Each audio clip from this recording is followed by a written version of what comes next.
விடாமுயற்சி படத்திற்கு அஜித் வாங்கிய சம்பளம். விடாமுயற்சி படத்திற்கு நடிகர் அஜித் குமார் ரூபாய் 105 கோடி சம்பளம் வாங்கியுள்ளதாக சினிமா வட்டாரங்களில் தகவல் வெளியாகி உள்ளது. அவருக்கு அடுத்தபடியாக அனிருத் ரூபாய் 8 கோடி, திரிஷா ரூபாய் 6 கோடி, அர்ஜுன் ரூபாய் 5 கோடி, இயக்குனர் மகிழ் திருமேனி ரூபாய் 4 கோடி, ரெஜினா ரூபாய் 1 கோடியும் சம்பளமாக வாங்கியுள்ளதாக கூறப்படுகிறது. படத்தின் மொத்த பட்ஜெட் ரூபாய் 230 கோடி முதல் 350 கோடி வரை என்று இருக்கும் நிலையில் இதுவரை அந்த திரைப்படம் ரூபாய் 150 கோடி மட்டுமே வசூலித்துள்ளது குறிப்பிடத்தக்கது.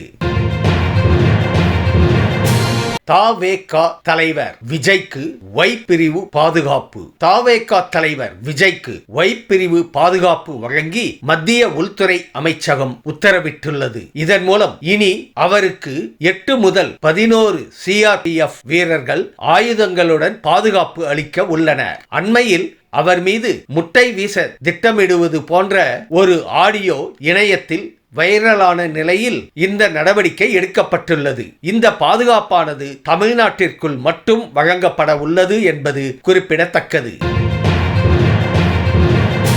பல்லாவரம் டெலிவரி பாய் படப்பிடிப்பு. டெலிவரி பாயாக மாறிய திண்டுக்கல் லியோனியின் மகன் பல்லாவரம் வசந்தம் கல்யாண மண்டபத்தில் நேற்று படப்பிடிப்பு பூஜையுடன் தொடங்கியது. இதில் பட்டிமன்ற பேச்சாளர் திண்டுக்கல் லியோனியின் மகன் லியோ சிவக்குமார் கதாநாயகனாகவும் பிரிகிடா கதாநாயகியாகவும் நடிகர் போஸ் ஆகியோர் கலந்து கொண்டனர். புகைப்படம் எடுக்க பொதுமக்கள் அதிக அளவில் கூடினர். இந்த வீடியோ உங்களுக்கு பிடிச்சிருந்தா கமெண்ட் பண்ணுங்க, ஷேர் பண்ணுங்க, லைக் பண்ணுங்க. மறக்காம சப்ஸ்கிரைப் பண்ணுங்க. நன்றி.